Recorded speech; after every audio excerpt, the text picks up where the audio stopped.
Agora, aqui na Guararema Vale Litoral, a bênção do dia com o Padre Elisandro Scarsi. Bom dia a todos que nos acompanham nesse momento de reflexão, meditação da Palavra de Deus. Estamos aqui mais uma vez no início desta manhã para refletir meditar e refletir o Evangelho do dia. Hoje, o Evangelho de hoje que nós vamos ouvir é de João 17, de 11 a 19. Naquele tempo, Jesus ergueu os olhos para o céu e rezou, dizendo: Pai Santo, guarda-os em teu nome, o nome que me deste, para que eles sejam um assim como nós somos um. Quando eu estava com eles, guardava-os em teu nome. O nome que me deste, eu guardei-os e nenhum deles se perdeu, a não ser o filho da perdição, para se cumprir a Escritura. Agora eu vou para junto de ti e digo estas coisas estando ainda no mundo, para que eles tenham em si a minha alegria plena realizada.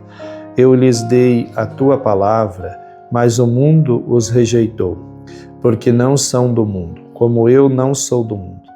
Não te peço que os tire do mundo, mas que os guarde do maligno. Eles não são do mundo, como eu não sou do mundo.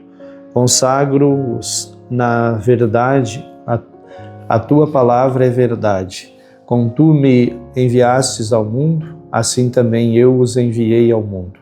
Eu me consagro por eles, a fim de que eles também sejam consagrados na verdade.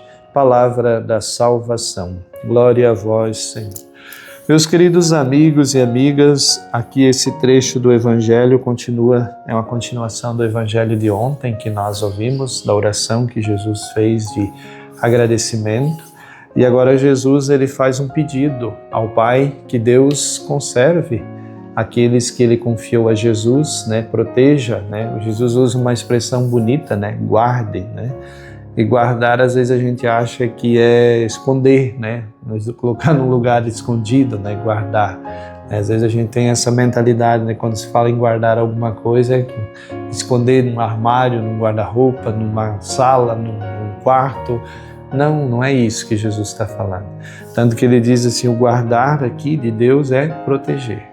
Inclusive Jesus disse assim, os guarde, mas não tire do mundo. Não quero que tire eles do mundo, quero que mantenha eles no mundo, mas os guarde dos ataques, das ciladas, das investidas do inimigo. Então é disso que Deus precisa nos guardar. E Jesus pede na sua oração que o Pai nos guarde, nos proteja de todas as investidas, de todas as ciladas do inimigo. Mas é preciso que nós estejamos no mundo, porque é para isso que Jesus nos chamou, para que nós sejamos um sinal, uma presença dele no mundo. Então nós, como cristãos, precisamos ser esse sinal da presença de Deus no mundo. E é pela nossa vida, pelo nosso testemunho, pela nossa coerência de vida, que este mundo de maldades, de tantas coisas erradas e tantas coisas ruins, pode ser transformado. Porque esse mundo que hoje tem tantas maldades, tantas coisas ruins, foi um mundo criado por Deus bom, mas ele foi pervertido, ele foi transformado em situações, circunstâncias de maldades. Mas se nós estamos no mundo como cristãos e ali somos bons, procuramos fazer o bem, procuramos amar, procuramos perdoar, nós procuramos ser aquilo que Jesus foi e pede que nós sejamos, então nesse mundo há bondade também. Porque a bondade que deve haver dos cristãos é a bondade que precisa estar no mundo. Então, se o mundo não tem bondade, não tem amor, é porque talvez nós, como cristãos, estamos falhando na nossa missão. Então, isso é um convite que nós precisamos entender. Então, esse mundo que às vezes nós achamos que está perdido, que não tem mais jeito, não, Deus crê que é possível ser transformado. Jesus, ele crê que é possível esse mundo ser transformado.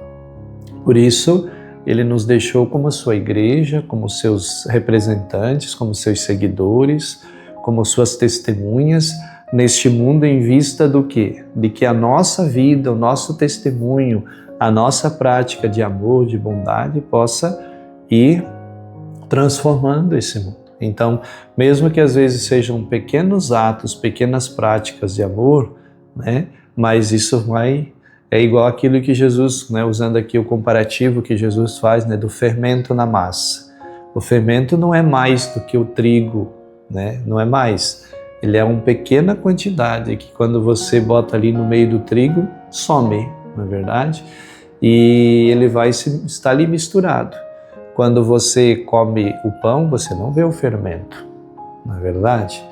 Mas sem ele, você sabe que, se tirar o fermento, você sabe que ele está faltando, não é verdade? Porque o pão não vai crescer, vai ficar duro, vai ficar rígido, né, ressequido.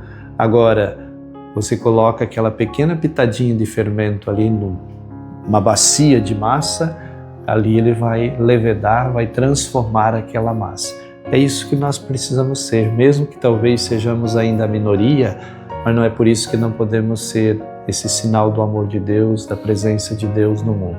Esse sinal de que Deus continua presente no mundo. Como é que Ele continua presente? Através de mim e de você, toda vez que nós somos capazes de amar. Então é importante a gente ter presente. Então nós, como o Padre deu o exemplo, inclusive que Jesus dá o exemplo no Evangelho, né? Que nós precisamos ser como esse fermento, que misturado na massa, ele vai transformando aquela massa dura, aquela massa seca, aquela massa sem liga, sem sabor, ele vai transformando, vai fazendo com que aquela massa seja transformada a ponto de se transformar num pão saboroso. E quando nós comemos, nós não vemos o fermento ali, mas nós sabemos que ele está ali, porque é ele que transformou aquele pão, aquela massa seca, naquele pão saboroso. Então um cristão também, por vezes, pode passar despercebido, mas se ele está no mundo e vive a sua fé, o seu exemplo, o seu testemunho vai transformar esse mundo. Então que nós tomemos consciência disso. Tem um exemplo de um monge, né, que, só abrindo um parênteses aqui rapidinho, que ele tinha fama de santidade, né? E o demônio pediu para Deus permissão para tentar esse homem, né? E aí o demônio fez de tudo, tentou e, né, de repente não conseguiu nenhum êxito com esse monge.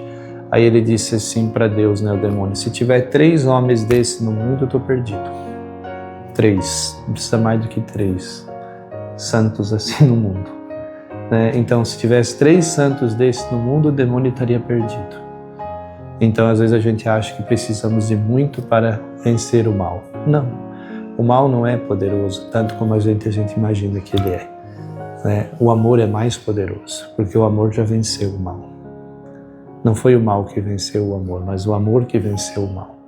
Então, o amor que venceu o mal é Jesus, que venceu com o amor o mal na cruz. E é isso que a gente precisa ter presente. Às vezes a gente dá mais ênfase ao mal e esquece de lembrar que o amor já venceu o mal. E é isso que nós precisamos entender como cristãos. Ave Maria, cheia de graça, o Senhor é convosco, bendita sois vós entre as mulheres, e bendito o fruto do vosso ventre, Jesus. Santa Maria, Mãe de Deus, rogai por nós, pecadores, agora e na hora de nossa morte. Amém. Que Deus Todo-Poderoso nos abençoe, nos guarde e nos proteja. Em nome do Pai, do Filho e do Espírito Santo. Amém.